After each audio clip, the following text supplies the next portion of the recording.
भगवत गीता एक महाकाव्य ग्रंथ है जिसमें हमारी सभी समस्याओं का उत्तर है। स्वतंत्रता आंदोलन के समय कई नेताओं के लिए प्रेरणा की पुस्तक थी। इन कुछ भगवत गीता संदेशों पर एक नजर डालें जिनका उपयोग आप अपने जीवन को सही रास्ते पर वापस लाने के लिए कर सकते हैं। आप कितने भी अच्छे कर्म कर लो, लेकिन समाज आपके बुरे कार्यों को ही सदैव याद रखता है। इसलिए लोग क्या कहेंगे, क्या सोचेंगे, यह सोचने से बेहतर है कि आप अपना कर्म करें। जन्म लेने वाले के लिए मृत्यु उसी प्रकार निश्चित है जितना कि मरने वाले के लिए जन्म लेना। इसीलिए इस विषय पर शोक मनाना व्यर्थ है। गीता में कहा गया है, जो इंसान किसी की कमी को पूरी करता है वो सही अर्थों में महान होता है। गीता के अनुसार जिंदगी में हम कितने सही हैं और कितने गलत हैं, यह केवल दो लोग जानते हैं, एक परमात्मा और दूसरी हमारी अंतरात्मा। जीवन का आनंद ना तो भूतकाल में है और ना भविष्यकाल में, बल्कि जीवन का आनंद तो बस वर्तमान को जीने में है। जब तक शरीर है तब तक कमजोरियां तो रहेगी ही, इसलिए कमजोरियों की चिंता छोड़ो और जो सही कर्म है उस पर अपना ध्यान लगाओ। क्योंकि कृष्ण भगवान कहते हैं, हे अर्जुन, तुम भला क्यों रोते हो? तुमने जो खोया क्या वह तुमने पैदा किया था? आज जो तुम्हारा है वह कल किसी और का होगा। क्योंकि परिवर्तन ही संसार का नियम है। किसी का अच्छा ना कर सको तो बुरा भी मत करना, क्योंकि दुनिया कमजोर है, लेकिन दुनिया बनाने वाला नहीं। यदि कोई व्यक्ति विश्वास के साथ इच्छित वस्तु को लेकर नित्य चिंतन करता है तो वह जो चाहे वह बन सकता है। सच्चा धर्म यह है कि जिन बातों को इंसान अपने लिए अच्छा नहीं समझता है उन्हें दूसरों के लिए भी प्रयोग न करे। कोई भी व्यक्ति अपने विश्वास से महान बनता है। वह जैसा विश्वास करता है उसी अनुरूप बन जाता है। मन अशांत है और उसे नियंत्रित करना कठिन है, लेकिन अभ्यास से इसे वश में किया जा सकता है। कृष्ण भगवान कहते हैं, मेरे लिए समस्त प्राणी एक समान हैं। ना तो कोई मुझे अत्यधिक प्रिय है और ना ही कम, लेकिन जो मेरी भक्ति पूरे मन से करते हैं मैं सदैव आवश्यकता पड़ने पर उनके काम आता हूं। मन की शांति से बढ़कर इस संसार में कोई भी संपत्ति नहीं है। जो मनुष्य फल की इच्छा का त्याग करके केवल कर्म पर ध्यान देता है वह अवश्य ही जीवन में सफल होता है। कोई भी इंसान जन्म से नहीं बल्कि अपने कर्मों से महान बनता है। बिना फल की इच्छा करना ही सच्चा कर्म है। ईश्वर के चरण में ही संपूर्ण धर्म है। जो व्यक्ति क्रोध करता है उसके मन में भ्रम पैदा होता है, जिससे उसका बौद्धिक तर्क नष्ट हो जाता है और तभी व्यक्ति का धीरे धीरे पतन होने लगता है। गीता में लिखा है, जब इंसान की जरूरत आपसे खत्म हो जाती है तब इंसान के बात करने का तरीका बदल जाता है। इस संपूर्ण संसार में अपकीर्ति मृत्यु से भी अधिक खराब होती है। सदैव संदेह करने वाले व्यक्ति के लिए प्रसन्नता न इस लोक में है न ही कहीं और। जीवन में सफलता का ताला दो चाबियों से खुलता है, एक कठिन परिश्रम और दूसरा दृढ़ संकल्प। जो मन को नियंत्रित नहीं करते हैं उनके लिए वह शत्रु के समान कार्य करता है। कठिन परिश्रम से बचने के लिए व्यक्ति को भाग्य और ईश्वर की इच्छा जैसे बहानों के बजाय चुनौतियों का सामना करना चाहिए। गीता में कहा गया है, कोई भी अपने कर्म से भाग नहीं सकता, कर्म का फल तो भुगतना ही पड़ता है। मनुष्य को अपने कर्मों के अच्छे और बुरे फल के विषय में सदैव सोचकर चिंताग्रस्त नहीं होना चाहिए। जो मनुष्य प्रतिदिन खाने, सोने और आमोद प्रमोद के कार्यों में लिप्त रहता है वह नियमित तौर पर योगाभ्यास करके समस्त क्लेशों से छुटकारा पा सकता है। जब इंसान अपने काम में आनंद खोज लेते हैं तब वे पूर्णता अपने मंजिल को प्राप्त कर लेते हैं। श्रीमद् भागवत गीता का मुख्य उद्देश्य मानव कल्याण करना है। इसलिए प्रत्येक मनुष्य को सदैव मानव कल्याण की ओर अग्रसरित रहना चाहिए। जब भ्रमित अर्जुन कुरुक्षेत्र में सलाह के लिए अपने सारथी भगवान कृष्ण के पास गए तो भगवान कृष्ण ने कुछ तर्क संगत दार्शनिक अवधारणाएं बताईं जो आज भी प्रासंगिक हैं। किसी भी व्यक्ति को ना तो समय से पहले और ना ही भाग्य से अधिक कुछ मिलता है, लेकिन उसे सदैव पाने के लिए प्रयत्नशील रहना चाहिए। इंसान हमेशा अपने भाग्य को कोसता है, यह जानते हुए भी कि भाग्य से भी ऊंचा उसका कर्म है जिसके स्वयं के हाथों में है। व्यक्ति को आत्मज्ञान के माध्यम से संदेह रूपी अज्ञानता को समाप्त करना चाहिए।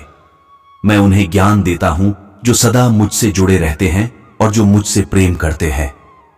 तो मैं भी उनके साथ हमेशा जुड़े रहता हूं। सत्य कभी दावा नहीं करता कि मैं सत्य हूं, लेकिन झूठ हमेशा दावा करता है कि सिर्फ मैं ही सत्य हूं। परिवर्तन संसार का नियम है। समय के साथ संसार में हर चीज परिवर्तन के नियम का पालन करती है। हालांकि मैं भूत, भविष्य और वर्तमान काल के तीनों जीवों को जानता हूं, लेकिन मुझे वास्तव में कोई नहीं जानता है। मनुष्य जिस रूप में ईश्वर को याद करता है, ईश्वर भी उसे उसी रूप में दर्शन देते हैं। अपने कर्तव्य का पालन करना ही प्रकृति द्वारा निर्धारित किया हुआ हो, वह कोई पास नहीं है। सज्जन व्यक्तियों को सदैव अच्छा व्यवहार करना चाहिए, क्योंकि इन्हीं के पद चिन्हों पर सामान्य व्यक्ति अपने रास्ते चुनता है। बुद्धिमान को अपनी चेतना को एकजुट करना चाहिए और फल के लिए इच्छा छोड़ देनी चाहिए। मन अवश्य ही चंचल होता है, लेकिन उसे अभ्यास और वैराग्य के माध्यम से वश में लाया जा सकता है। इंद्रियों की दुनिया में कल्पना सुखों की प्रथम शुरुआत है और अंत में दुखों को जन्म देता है। इस संपूर्ण संसार में कोई भी व्यक्ति महान नहीं जन्मा होता है, बल्कि उसके कर्म उसे महान बनाते हैं। जीवन में कभी गुस्सा या क्रोध न करे, यह आपके जीवन को विध्वंस कर देगा। वासना, क्रोध और लालच नरक के 3 दरवाजे हैं। तब भगवान श्री कृष्ण कहते हैं कि मनुष्य जिस देवता की विश्वास के साथ भक्ति करता है, मैं उस व्यक्ति की उसी देवता में दृढ़ता बढ़ा देता हूं। सभी काम छोड़कर बस भगवान में पूर्ण रूप से समर्पित हो जाओ, मैं तुम्हें सभी पापों से मुक्त कर दूंगा। इसलिए कर्म करो, फल की चिंता मत करो। भगवत गीता का सबसे बुद्धिमान संदेश है। आज हम केवल पैसे, बेहतर घर, कार और सुरक्षित भविष्य के लिए काम कर रहे हैं। हम इतने लक्ष्य चालित हैं कि हम सब कुछ परिणाम के बारे में सोचकर ही करते हैं। यह एक ऐसी चीज है जिससे हमें बचना चाहिए, केवल इसलिए कि यदि अपेक्षाएं पूरी नहीं होती हैं तो दर्द अवश्यंभावी है। इसलिए काम करते रहें और बदले में कुछ भी उम्मीद न करें, क्योंकि भगवान आपको एक दिन बहुत कुछ देगा। जो व्यक्ति मैं और मेरा इत्यादि की भावना से मुक्त हो जाता है, उसे जीवन में शांति की प्राप्ति होती है। आत्मज्ञान की तलवार से काटकर अपने हृदय के अज्ञान के संदेह अलग कर दो। अनुशासित रहो, उठो और कार्य करो।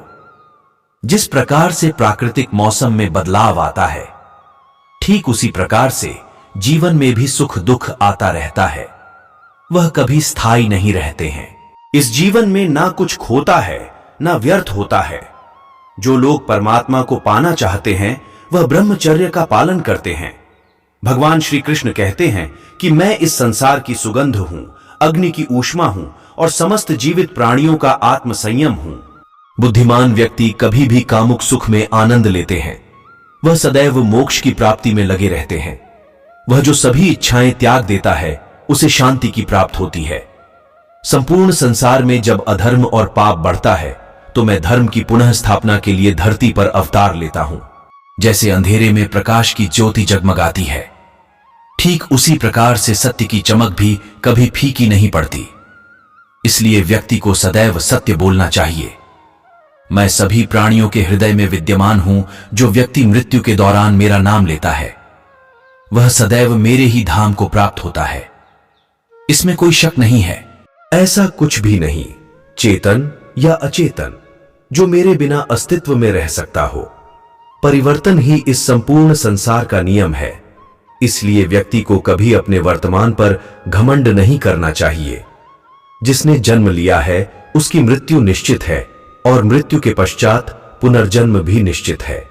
मनुष्य का संपूर्ण शरीर 5 तत्वों से मिलकर बना है: अग्नि, जल, वायु, आकाश और पृथ्वी।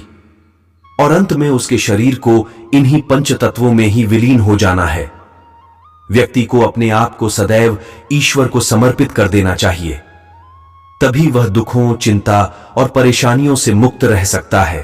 प्रत्येक बुद्धिमान व्यक्ति को क्रोध और लोभ त्याग देना चाहिए, क्योंकि इससे आत्मा का पतन होता है। तुम बिना किसी कारण के चिंता करते हो और बेवजह ही घबराते हो। तुम तो आत्मा हो, जिसे ना तो कोई मार सकता है और ना ही जला सकता है।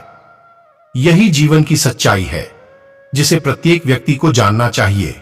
न तो यह शरीर तुम्हारा है और न ही तुम इस शरीर के मालिक हो। यह शरीर पंच तत्वों से बना है, आग, जल, वायु, पृथ्वी और आकाश। एक दिन यह शरीर इन्हीं पंच तत्वों में विलीन हो जाएगा।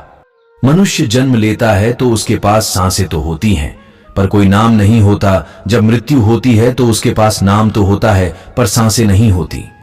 इसी सांस और नाम के बीच की यात्रा को जीवन कहते हैं। न किसी के अभाव में जियो, न किसी के प्रभाव में जियो। यह जिंदगी है आपकी, अपने स्वभाव में जियो। जब कोई हाथ और साथ दोनों ही छोड़ देता है, तब कुदरत कोई ना कोई उंगली पकड़ने वाला भेज देता है। उसी का नाम कान्हा है। मंजिलें मुझे छोड़ गई, रास्तों ने संभाल लिया। जहां जिंदगी तेरी जरूरत नहीं, कृष्ण ने मुझे संभाल लिया। धन्यवाद।